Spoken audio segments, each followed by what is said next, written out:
భగవతి శరణం. శ్రీదేవి భాగవతం. రచన సుబ్రహ్మణ్యం పిళ్ళై గిరిధరన్ గారు. వ్యాఖ్యానము శ్రీమతి మిట్టాలక్ష్మి. ఏకవీరునికి ధనుర్వేదము సకల విద్యలు నేర్పి పట్టాభిషేక మహోత్సవం చేసి తదనంతరము హరివర్మ రాణితో కూడి వనములకు వెళ్ళిపోయెను. మైనాక పర్వతమునందు వానప్రస్థము గడపసాగిరి. ప్రారబ్ధ కర్మముగా పాంచభౌతిక శరీరమును పరిత్యజించిరి. తండ్రి స్వర్గస్థుడయ్యడని తెలిసి హైహయుడు ఏకవీరుడు వైదిక విధానమును అనుసరించి వారికి ఊర్ధ్వ దైహిక క్రియలను సంపన్నమరించెను. ఒకనాడు ఏకవీరుడు అశ్వారూఢుడై గంగా తీరమునకు వెళ్ళెను. అచట మునీంద్రుల దివ్య ఆశ్రమములు అనేకములుండెను. అక్కడికి సమీపంలోనే ఒక కన్య ఏడ్చుచూ కనపడెను. రాజుకు ఏకవీరుడు ఆమెతో శోకకాణంను అడిగెను. ఆ కన్య, రాజా, మీ రాజ్యమునకు వెలుపల పరమ ధార్మికుడైన ఒక రాజు కలడు. అతని పేరు రైభ్యుడు. అతని భార్య రుక్మరేఖ. రాభ్యుడు పుత్రేష్టి యజ్ఞము సంపన్నమనర్చెను. యజ్ఞాగ్ని నుండి ఒక సుందరమైన కన్య వెలువడెను. హోతరైభ్యుని వద్దకు వచ్చి, రాజా, ఈ పుత్రికను స్వీకరింపుము. ఈ కన్య ఏకావళి అను పేరుతో ప్రసిద్ధురాలగను. విష్ణువు ఈ కన్యను ప్రసాదించను అనగా రైభ్యుడు తన భార్యయగు రుక్మరేఖకు అప్పగించెను. ఆమె తనకు పుత్రుడు ఉత్పన్నమైనట్టే భావించెను. నేను ఆ రాజు రైభ్యుని మంత్రి కుమార్తెను. నా పేరు యశోవతి. నేను ఏకావళియు ఒకే వయస్సు వారం. మహారాజు రాజకుమారితో ఆడుకొనుటకు నన్ను నియమించెను. ఆ రాజకన్య మనోవినోదము కొరకు గంగా తీరమునకు నిరంతరము వచ్చిపోవుచుండెను. ఒకనాటి విషయము. ఏకావళియును ఆడుకొనుట యందు నిమగ్నులమై ఉంటిమి. అప్పుడు ఒక భయంకర దానవుడు అచటకు వచ్చెను. అతని పేరు కాలకేతువు. అతడు ఏకావళిని తీసుకొని పోవుటకు ప్రయత్నించెను. తను మా రక్షక భటులకును కాలకేతువునకును రణము జరిగెను. ఆ దైత్యుడు రక్షక భటులందరినీ సంహరించెను. రాజకుమారి అతని వశమయ్యెను. కాలకేతువు ఎచటికి తీసుకొని వెళ్ళుచుండెనో నేను కూడా అచటికి వెళ్ళుచుంటిని. ఆ దానవుడు నన్ను ఏకావళిని ఒక దివ్య భవనం నందు ఉంచెను. రెండవ దినము కాలకేతువు నాతో ఇలా చెప్పెను.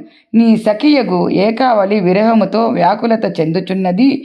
ఈమెకు నీవు నచ్చజెప్పుము అనగా నేను చెప్పి తిని, రాజా, ఇట్టి అప్రియమైన మాటలు నా నోటి నుండి వెలువడజాలదు. నీవు స్వయంగానే ఆమెతో చెప్పుము. కృశోదరి, నేను నీ వశమైతిని. నన్ను పతిగా వరింపము, నన్ను అనుగ్రహింపము అని అతడు అడుగగా ఏకావళి కాలకేతువుతో, హైహయుడు మిగుల భాగ్యశాలి. అతనితో నా వివాహం చేయుటకు మా తండ్రి నిశ్చయించెను. నేను అతనిని వరించి తిని. శాస్త్రీయ సిద్ధాంతము మీకు తెలియనిది కాదు. తండ్రి కన్యనెవరికి సమర్పించునో అతనిని తాను భర్తగా వరించవలను. కన్య సదా పరతంత్రురాలు అని పలికెను. కాలకేతువు నగరము పాతాళమునందలి ఒక లోయలో విశాలమైన కోట కలిగి ఉన్నది. నా ప్రాణసఖి అచటనే అత్యంత కష్టములు గడుపుచున్నది. నేనిప్పుడు అపార దుఃఖమును అనుభవించుచున్నాను అని యశోవతి పలికెను. ఏకవీరుడు అప్పుడు ఏకావళి చెలికత్తతో, నీవు కాలకేతు నగరం నుండి నీ విజటికి ఎట్లు వచ్చితివి? ఇచట ఏకావళి తండ్రి ఏకావళికి హైహయునకు వివాహం చేసేదని చెప్పినట్లు పలుకుచున్నావు. నేనే హైహయరాజును. నేను ఆ రాక్షసుని వధించి ఏకావళిని తప్పక తీసుకొని వచ్చేదను. నీవు ఏకావళి తండ్రి రభ్యునికి రాజకుమారి కష్టములు పాలైన విషయమును తెలిపినావా? అత్యదుర్గమగు కాలకేతువు నగరమును చేరు ఉపాయమును నీ వల్ల తెలుసుకొనవలనని కోరుచున్నాను అనెను. యశోవతి, రాజా, నేను చిన్నతనము నుండి భగవతి జగదంబ బీజమంత్రము జపించుచుంటిని. ఒక సిద్ధ బ్రాహ్మణుడు నాకు ఈ మంత్రమును ఉపదేశించెను. నా భక్తికి సంతుష్టురాలైన భగవతి చండిక స్వప్నమున నాకు దర్శనమిచ్చెను. నీవు ఇప్పుడే గంగానది పవిత్ర తీరమునకు వెళ్ళి ఏకవీరుడనే నరేశుని కలువుము. ఏకవీరునికి దత్తాత్రేయుడు నా బీజమంత్రమును అతనితో గొప్ప అభ్యాసము చేయించెను. నా ఉపాసన తప్ప అతడు ఇంకేమీ ఎరుగడు. రాజగు ఏకవీరుని చేతులలో కాలకేతువు మృత్యువునకు ఆహారమగును. ఏకావళి బంధముక్తయగును. రాజకుమారునితో ఏకావళి వివాహమునకు నీవు ఏర్పాట్లు చేయుము అని ఆ దేవి నాతో పలికి అదృశ్యమయ్యాను. అప్పుడు ఏకావళికి దేవి కనిపించిన విషయమంతా తెలుపుగా, ఆ సఖి నన్ను ప్రేమతో, మనమిప్పుడు ఆ తల్లి కృపతో తప్పక బంధముక్తులగుదము, కార్యోన్ముఖరాలుగా కమ్మని ఆదేశించెను. భగవతి కృప వలన మార్గమును ఎరుగుట సులభమయ్యెను. శీఘ్ర గమనమునకు శక్తి కలిగెను. వీరవర్య, నీవెవరవు తెలుపుము అనగా అప్పుడు ఏకవీరుడు, లక్ష్మీదేవియే నా తల్లి. ఏకావళి కాలకేత దైత్యుని ఎదుట తాను హైహయుని వరించితినని నుడివెను. రాజకుమారి మాటల వలన ఆమెకిప్పుడు నేను దాసుడనైతిని. కాలకేతువు నివసించు స్థలము నాకు తెలియదు. ఏకావళియుండు స్థలమునకు వెళ్ళుటకు ఏర్పాటు చేయము. ఆ రాక్షసుని వధించి ఆమెను విడిపించి తెచ్చదనని నీవు నిశ్చింతగా నమ్ముము. ఏకావళిని నేను ఆమె తండ్రి యొద్దకు చేర్చెదను. రాజుకు రైభ్యుడు తన పుత్రిక వివాహము శాస్త్రోత్తంగా జరిపించగలడు అని పలికెను. ఏకవీరుని మాటలను విని యశోవతి కాలకేతు నగరమునకు వెళ్ళుటకు ఉపాయము తెలుపసాగెను. రాజేంద్ర, భగవతి యొక్క బీజమంత్రము సిద్ధిని ప్రసాదించును. నీవు దీక్ష తీసుకొనినా కాలకేతు నగరమునకు మార్గమును చూపెదను. మంత్రమును అభ్యసించియే నీవు నా వెంట రమ్ము. రాజా, ఆ దుష్టుని శీఘ్రముగా వధింపుము అని యశోవతి పలికెను. ఏకవీరుడు మంత్రదీక్షితుడు కాగానే దత్తాత్రేయుడు భాగ్యవశమున అచటికి వచ్చెను. దత్తాత్రేయుడు రాజునకు యోగీశ్వరి మంత్రమును ఉపదేశించెను. రాజుకు ఏకవీరునకు సమస్తమును తెలుసుకొనుటకు అనుకూలత లభించెను.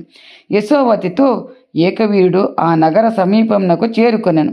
దూతలు కాలకేతువు దగ్గరకు వెళ్ళి యశోవతితో, ఒక రాజకుమారుడు వస్తున్నాడు. అతడు ఎట్లున్నాడంటే ఇంద్రుని కుమారుడు, శంకరుని పుత్రుడు కార్తికేయుడు తెలియదు. గొప్ప సైన్యముతో మనపై యుద్ధమునకు వస్తున్నాడు. మీరు ఈ కమలనయనతో స్నేహం వదిలిపెట్టుటయో లేదా యుద్ధమునకు సైన్యమును సమాయుత్తం చేసుకొనవలసిన సమయం నమైనదని తెలిపిరి. కాలకేతువు దైత్యులతో శత్రువును ఎదుర్కొనమని చెప్పి ఏకావళితో, ఆ వచ్చుచున్న వారెవరు? ఆ వచ్చువాడు నీ తండ్రి అని తెలిసినచో నేను అతనితో యుద్ధము చేయను, అతనికి అతిథి సత్కారము చేయుదును. ఇతరులు ఎవరైనా వచ్చియుండిన పక్షాన వారి ప్రాణములు హరించుట తథ్యము. ఏకావళి కాలకేతుతో, ఇప్పుడిచటికి వచ్చుచున్నది ఎవరని నాకు తెలియదు. ఎవరో పరాక్రమవంతుడైన పురుషుడు కావచ్చును.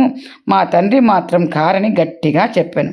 కాలకేతువు వెంటనే రథమును అధిరోహించి తన నగరం వెలుపలికి వచ్చెను. తన ఎదురుగా పోరాడుచున్న ఏకవీరునితో యుద్ధమునకు దిగెను. ఏకవీరుని గదాఘాతము చేత కాలకేతుని ప్రాణములు హరింపబడెను. యశోవతి వెంటనే ఏకావళి దగ్గరకు వచ్చెను. సఖి, ఏకవీరుడు నిన్ను చూడవలనని నిరీక్షించుచున్నాడు. అతడు సుందర స్వరూపం కలిగి నీ యందు అనురక్తుడై ఉన్నాడు అనగా ఏకావళి ఏకవీరుని దగ్గరకు వెళ్ళుటకే మంచిదనిపించి ఏకవీరుడి దాపుకు చేరుకొనగా ఆ రాజకుమారిని చూచి ఏకవీరుడు ఆమెతో ఇట్లు పలుకును. తన్వంగి, నిన్ను చూచుటకు నా నేత్రములు తృష్ణతో నున్నవి అనగా యశోవతి ఏకవీరునితో, రాజేంద్ర, ఏకావళిని తండ్రి దగ్గరకు పంపుటకు ఏర్పాట్లు చేయము.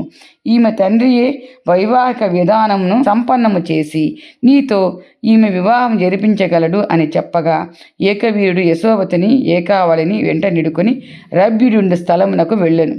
రైభ్యుడు కుమార్తెను చూచి స్వాగతించెను. యశోవతి అన్ని విషయములను రాజుకు తెలిపెను. ఏకవీరుడు రైభ్యుడు పరస్పరము కలుసుకొనిరి. ఏకవీరుడితో ఏకావళికి ఒకనాడు శుభముహూర్తము చూసి శాస్త్రోక్తముగా పాణిగ్రహణ సంస్కారము సంపన్నము చేయించెను. ఏకావళితో ఏకవీరుడు వివిధములైన భోగములు అనుభవింపసాగెను. ఏకావళి గర్భమున పుత్రుడు ఉదయించెను. ఆ కుమారునికి కృతవీర్యుడు అని నామకరణం చేయించిరి. కృతవీర్యుని కొడుకు కార్తవీర్యుడు. ఓం శ్రీమాత్రే నమః. ప్లీజ్ లైక్ చేయండి, సబ్స్క్రైబ్ చేయండి, షేర్ చేయండి.